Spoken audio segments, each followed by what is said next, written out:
eu trago a seguinte notícia.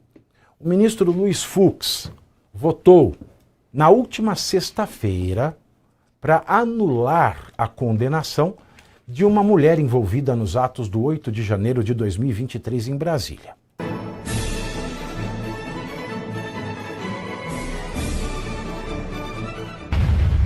E explicar o acontecimento para você, mais gente vai ter a oportunidade de se esclarecer, de tirar uma dúvida que às vezes é banal, e de tão banal, as pessoas não têm coragem de perguntar. Então, o esclarecimento aqui, ele vem na frente da notícia.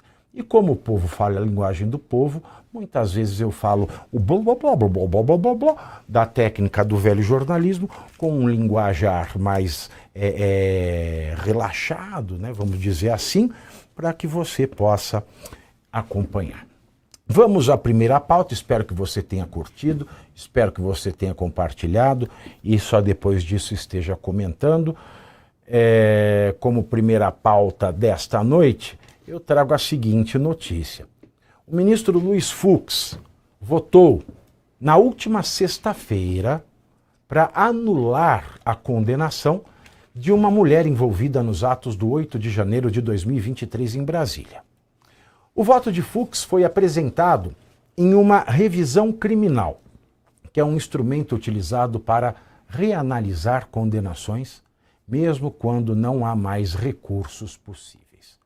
O ministro considera que o Supremo Tribunal Federal não deveria ter analisado o caso e que, por isso, todos os atos devem ser anulados. Caso essa tese não prevaleça, Fux defende que a ré, Dirce Rogério, seja condenada apenas por deterioração do patrimônio tombado. Dirce foi condenada pelo plenário do Supremo Tribunal Federal a 16 anos e 6 meses de prisão em fevereiro de 2024. Na ocasião, a maioria dos ministros acompanhou o relator do caso, que é o Mussolini da Moca, que também atende por Alexandre de Moraes. Curiosamente, o próprio Fux integrou esse grupo que validou a condenação inicialmente, mas agora o ministro mudou seu posicionamento. Apesar do voto de Fux, já há maioria para rejeitar o pedido e manter o resultado. Para quem não sabe, né, Caivano, a revisão criminal, que se chama revisão quando o processo é criminal, quando o processo é civil, é ação rescisória.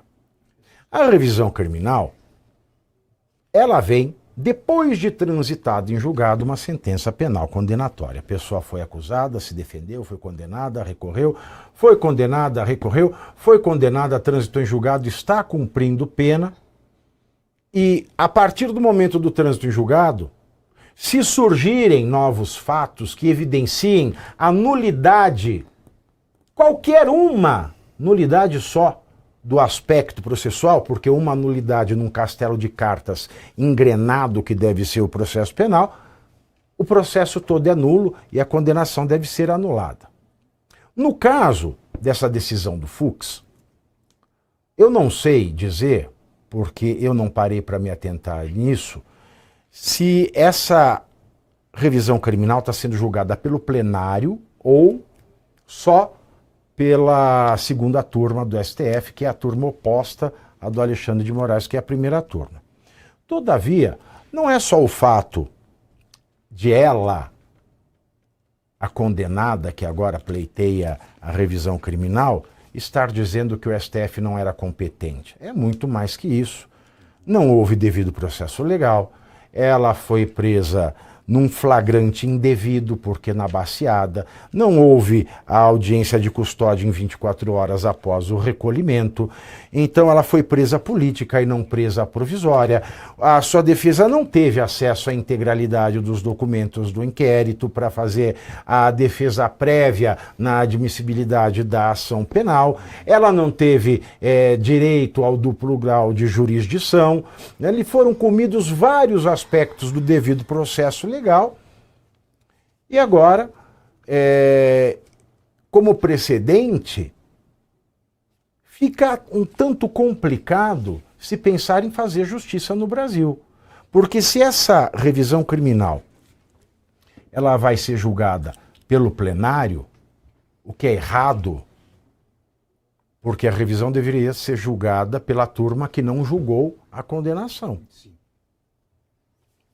Mas se ela for julgada pelo plenário, o STF parece que vai fechar a porta para o direito mais uma vez e de forma definitiva e vai sepultar qualquer chance de revisão lícita de todas essas barbaridades que a gente vem cometendo.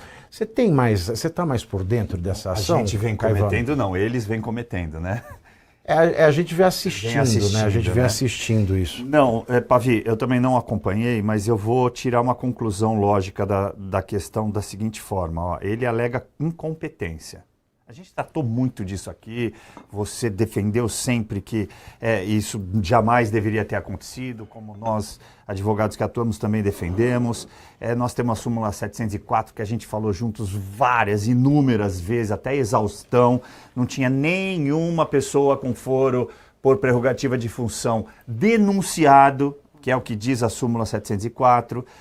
Nenhuma dessas pessoas, como essa dona, acho que é dona Dirce, né? Dirce Rogério, tem lá, de acordo com o artigo 102 da Constituição Federal, o foro por prerrogativa de função para ser julgado lá. Então, está tudo certo para o Fux. O que me causa surpresa, e aí já falo da lógica que eu estou tirando, é que ele votou, como está dito na matéria, de acordo com os outros pares, em todos os processos. Ele, em nenhum deles, alegou incompetência, Pavinato. Nenhum deles ele alegou incompetência. Pois bem, os únicos dois ministros que alegaram incompetência em absolutamente todos os processos foram Cássio Nunes Marques e André Mendonça. Então, pela lógica, já que a matéria traz para a gente aí que já tem maioria para negar, então está sendo julgado no plenário. E aí, os únicos que acompanharam, me parece óbvio, foram de novo Cássio Nunes Marques e André Mendonça, porque desde o princípio defendem o mesmo princípio da incompetência, né? O mesmo princípio do Luiz Fux agora. É uma pena, mas, de novo, vai ficar aí nos anais do STF que houve uma tentativa de se corrigir o curso desse processo totalmente nulo, mas, infelizmente, foi mais uma vez voto vencido. A justiça não prosperou, Pavê. Luciano, eu trouxe essa pauta aqui hoje porque existe o caso de brasileiros que foram julgados pelo plenário, que deve ter sido o caso da dona Dirce Rogério, e de núcleos que foram julgados só pela primeira turma. Foram julgados apenas pelo Careca, Bolão, Bento Carneiro, Peruca e o Reborn. Para quem não sabe, Alexandre de Moraes, Flávio Dino, o Luiz Fux, a Carmen Lúcia e o Cristiano Zanin. Esse é o caso do Bolsonaro, por exemplo, que é o caso mais emblemático. Foi estampada a cara dele como a bandeira, o estandarte, né, dessa loucademia do golpe, montada aí na narrativa da PGR, da Polícia Federal e do próprio Supremo Tribunal Federal. Ora, por que eu digo que é uma loucademia, uma fantasia montada? Porque, para você tentar dar um golpe de Estado, você precisa tentar, por meio de violência ou grave ameaça. E violência ou grave ameaça requer que você tenha um meio eficaz de conseguir o quê? Depor governo legitimamente eleito. No caso, não houve nem violência nem grave ameaça, porque não houve meio eficaz. E também não havia, de outro lado, governo legitimamente eleito, porque governo legitimamente eleito é o governo eleito conforme o conjunto de leis, e o conjunto de leis diz que as súmulas e resoluções do TSE só podem ser feitas até o dia 3 de março do ano da eleição, e o Lula foi eleito com base numa resolução do TSE de 20 de outubro do ano da eleição. Portanto, não foi em conformidade com a lei, portanto o governo é ilegítimo. Para você falar em atentado ao Estado Democrático de Direito, você também precisa ter um Estado Democrático de Direito e também precisa ter ter o uso da violência ou grave ameaça, ou seja, meios aptos a você conseguir esta finalidade. O caso do Bolsonaro é pior ainda, porque ele não foi às ruas, não deu ordens, ele foi condenado com base num diz que me diz, em uma minuta de golpe que nem sequer foi juntada ao processo. Então tudo isso é uma grande palhaçada. Então eu nem questiono aqui se houve uma intenção, um desejo ardente no coração de dar o golpe ou não, porque isso não conta para o direito. Eu tenho desejo ardente no coração de matar tanta gente, mas não faço, porque eu tenho filtros éticos. Mesmo no trabalho, tenho muita vontade. Agora, quando a gente olha o processo do Bolsonaro, ele foi julgado lá pela primeira turma.